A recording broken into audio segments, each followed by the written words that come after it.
Chapter number 8। लिंगो अपने सबसे ताकतवर अटैक के साथ लुइस के ऊपर स्नीक अटैक करता है। वो मन ही मन सोच रहा था कि मैं ये मान ही नहीं सकता कि तू इसे भी डॉज कर सकता है। जब तक वो स्वॉर्ड लुइस के सीने तक पहुंची थी तब तक तो लुइस ने कुछ रिएक्ट भी नहीं किया था। अगले पल लुइस अपनी सबसे ताकतवर मूवमेंट स्किल्स का इस्तेमाल करता है और बस आधे सेकंड में लिंगो के कंधे के बगल में ही आ जाता है।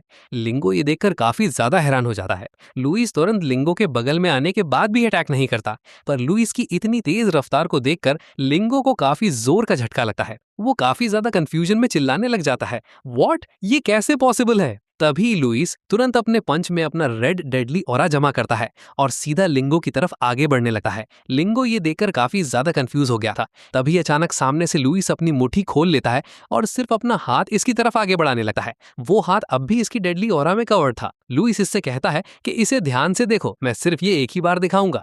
ये सुन के तो लिंगो की अपनी आंखें बंद करने की भी हिम्मत नहीं होती, पर फिर भी वो लुइस की इतनी तेज रफ्तार की वजह से काफी ज्यादा हैरान था। और जिससे पहले कि वो अपनी अगली मूव के बारे में सोच ही पाता, लुइस का पंच सीधा इसकी तरफ आता है, इसके कॉलर को पकड़ता है और उठा के जोरदार तरीके से दूर फेंकता है। पर लिंगो भी कोई कच्चा खिलाड़ी नहीं था। वो थोड़ी देर जमीन पर फिसलते हुए जमीन की टाइल्स तोड़ देता है, फिर उछल के सीधा अपना बैलेंस बनाता है। एमसी की ताकत देकर उसके भी पसीने छूट रहे थे।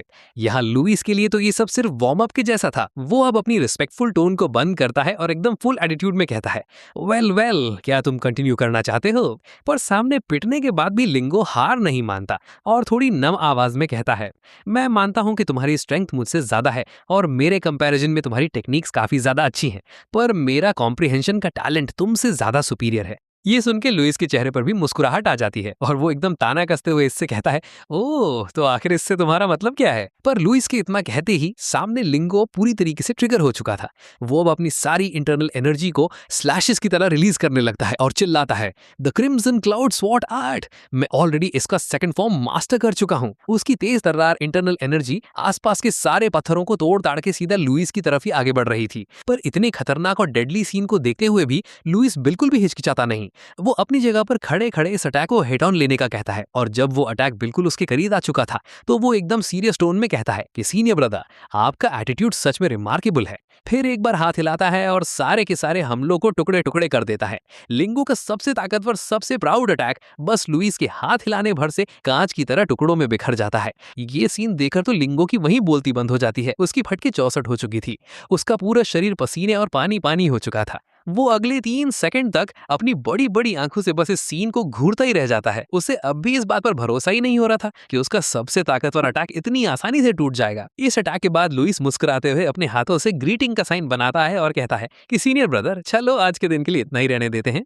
ये सुन के लिंगो अपने आप को होश में लाता है और एमसी को ग्रीट करते हुए पूरे भारी मन से कहता है, मैं मानता हूँ कि तुम्हारी स्ट्रेंथ सच में इनक्रेडिबल है। भविष्य में तुम्हारी अचीवमेंट्स तो मुझे इनडेफिनेटली सरपास करेंगी। तो एमसी इसकी तरफ आगे बढ़ते हैं, मुस्कुराते हुए कहता है कि तुम इसके बारे में चिंता मत करो। अगर कोई मुझसे इसके बारे में पूछेगा तो मैं उसे बताऊंगा कि हमने 10 राउंड्स तक खतरनाक फाइट लड़ी, उसके बाद जाकर मैं नैरो मार्जिन से विक्ट्री जीत पाया। ये सुन के लिंगो का भी थोड़ा कॉन्फिडेंस बढ़ जाता है और हंसने लग जाता है और लुइस से कहता है, लुइस, तुम सच में एक अच्छे बंदे हो, मैं तुम्हें याद रखूंगा। फिर वो पीछे मुड़ के यहाँ से निकलने लगता है और कहता जाता है, ठीक है, तो हम दोबारा मिलते हैं, तब तक के लिए फेयरवेल।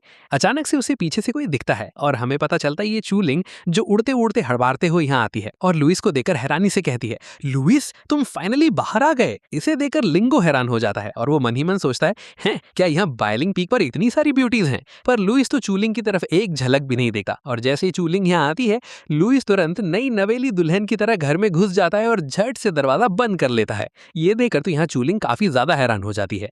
फिर एकदम से भागते भागते लुइस के दरवाजे के सामने आके घुटनों पे बैठ जाती है और एकदम से चिल्लाती है, सीनियर ब्रदर, आपने दोबारा मेरे आगे दरवाजा लॉक क्यों कर लिया? यहाँ चूलिंग की आवाज काफी ज्यादा इमोशंस और रिग्रेट से भरी हुई थी। उसके बावजूद उसे लुइस से एक रिप्लाई भी नहीं मिलता। तभी लिंगो इसके पास आता है और आराम से इससे कहता है कि यंग लेडी, लोग कहते हैं कि एक यंग मेडन की डिग्निटी सोने से भी ज्यादा कीमती होती है और यहाँ इस दुनिया में ढूंढोगे तो चारों तरफ काफी ज्यादा लहलहाती घास मिलेगी। यहाँ लहलहाती घास का मतलब है हैंडसम बंदे। ये कहावत मारने के बाद लिंगो कहता है कि चूंकि उसने तुम्हें देखने से इनकार ही कर दिया है तो तुम एक ही सिंगल ट्री से क्यों लटकी हुई हो? जरा आसपास देखो, क्या पता और भी अच्छा मिल जाए। पर चूलिंग वो तो इसकी बातों पर ध्यान ध्यान भी नहीं देती, मतलब उसने उसके ऊपर कुछ रिएक्ट नहीं किया था।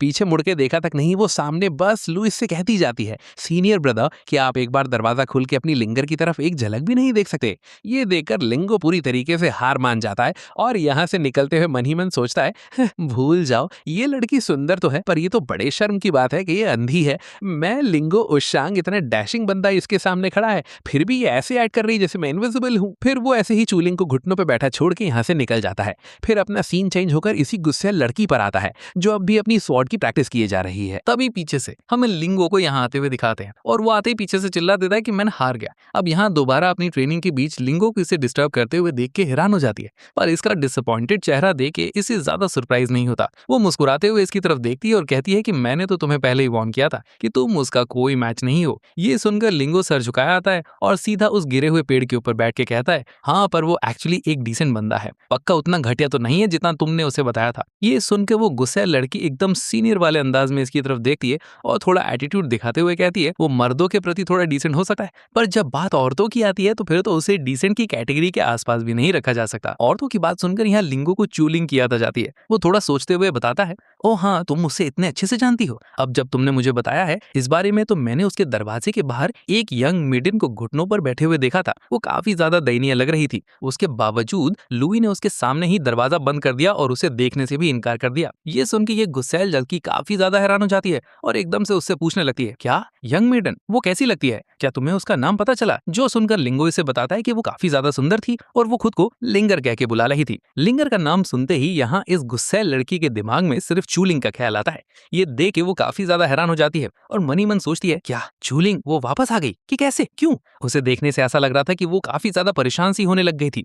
वो पूरे ग्राउंड में ऐसे ही गोल गोल चक्कर काटने लग जाती है और मनी मन सोचती है, क्या अब मुझे क्या करना चाहिए? इसके बारे में सोचने से उसका चेहरा पता नहीं क्यों लाल सा पड़ने लग जाता है और वो मनी मन सोचती है, नहीं, मैं एब्सोल्युटली जेलस नहीं हो सकती। वेट, मैं क्यों जेलस होने लगी? कैसा तो मजाक था, मैं और जेलस, और वो भी लुइस के ऊपर, इम्पॉसिबल। पर इसका ये एटीट्यूड देख के पीछे लिंगो की तो पूरी हिम्मत जवाब दे जाती है। उसे ऐसा लग रहा था कि बस एक ही दिन में उसकी सारी दौलत, शोहरत, इज्जत सब कुछ खत्म हो चुकी है। वो डिसअपॉइंटमेंट में मनी मन सोचता है, क्या तुम मेरे साथ मजाक कर रहे हो? क्या आप ये भी लुइस की औरतों में से ही एक है? हाँ, अगर ऐसा है तो अब मुझे ब्लेम मत करना एक जेंटलमैन की तरह बिहेव ना करने के लिए। वो तुरंत अपनी बची कुची हिम्मत, मोटिवेशन को जगाता है और अपनी तलवार उठा के सीधा जूनियर सिस्टर के पीछे खड़ा हो जाता है और चिल्लाता है, जूनियर सिस्टर, मैंने अब लुइस को चैलेंज करने का अपना वादा पूरा कर लिया है, तो अब जैसा कि हमने एग्री किया था, अब आपकी बारी है मेरे साथ स्पार करने की। जो सुन के होंगलिंग इससे कहती है, पर तुम एक्चुअली उसे हरा तो नहीं पाए ना? ये सुनकर लिंगो एकदम से अपनी इंटरनल एनर्जी को एक्टिवेट करता है और तो एक धमाके के साथ काफी सारे शार्प स्लैशेस की तरह इसकी तरफ शूट आउट करता है और सामने से चिल्लाता है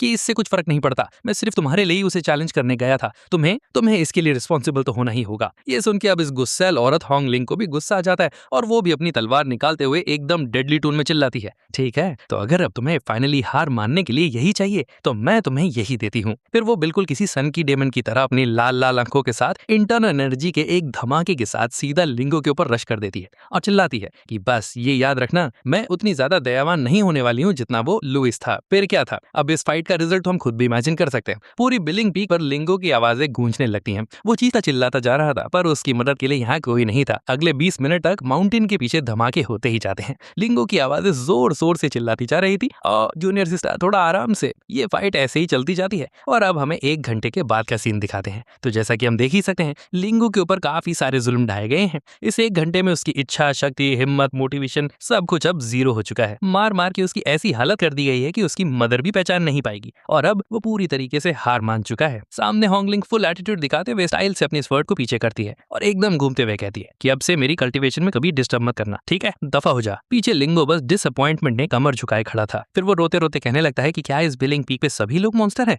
यहाँ हर एक पिछले वाले से भी ज्यादा रोतलेस क्यों होता है? तुम लोग बस इंतजार करो, मैं वापस आऊंगा। पर यहाँ होंगलिंग वो तो इसे पूरी तरीके से इग्नोर करती है, उसकी तरफ ध्यान भी नहीं देती, रोए गाए जो करे। पर यहाँ वो टेंशन एक्सप्रेशन के साथ ये सोच रही थी कि चूलिंग यहाँ वापस क्यों आई है। फिर एकदम से अपनी इंटरनल एनर्जी को एक्टिवेट करती है और फुल स्पीड में एक धमाके के साथ उड़ते हुए सीधा बिलिंग पीक की ऊंचाई पर पहुंचने लगती है। वो पूरी तरह से अपना मन बना चुकी थी, नहीं मुझे जाके खुद से ही मान देखना होगा, पर मुझे तो यहाँ कन्फाइनमेंट की पुनिशमेंट दी गई है, नहीं भाड़ में जाए अभी मेरी कन्फाइनमेंट। फिर हमारा सीन चेंज होकर चूलिंग की तरफ आता है जहाँ वो लुइस के घर के सामने अभी घुटनों के बल बैठी हुई थी और सर झुकाए बस रोई जा रही थी और वो डिसअपॉइंटमेंट में कहती है, सीनियर ब्रदर, ये सब लिंगर की ही गलती थी, लिंगर गलत थी, प्लीज मुझे माफ कर दो सीनियर ब्रदर। इतना कह के वो लुइस के दरवाजे के सामने ही जाके गिर जाती है और वहीं पर जब वो दरवाजा खुला पाती है तो तुरंत ही अंदर घुसने लगती है। रेंगते रेंगते रेंगते जब वो अंदर जाती है तो उसे सामने पूरा का पूरा रूम खाली दिखाई देता है, जो देख के उसकी पूरी हिम्मत जवाब दे जाती है और वो कहती है सीनियर ब्रदर चले गए। ये देख के उसे काफी बड़ा झटका लगता है। उसे पहले पूरा भरोसा था कि जब तक वो टिकी रहेगी सीनियर ब्रदर कभी ना कभी तो उसे माफ कर ही देंगे,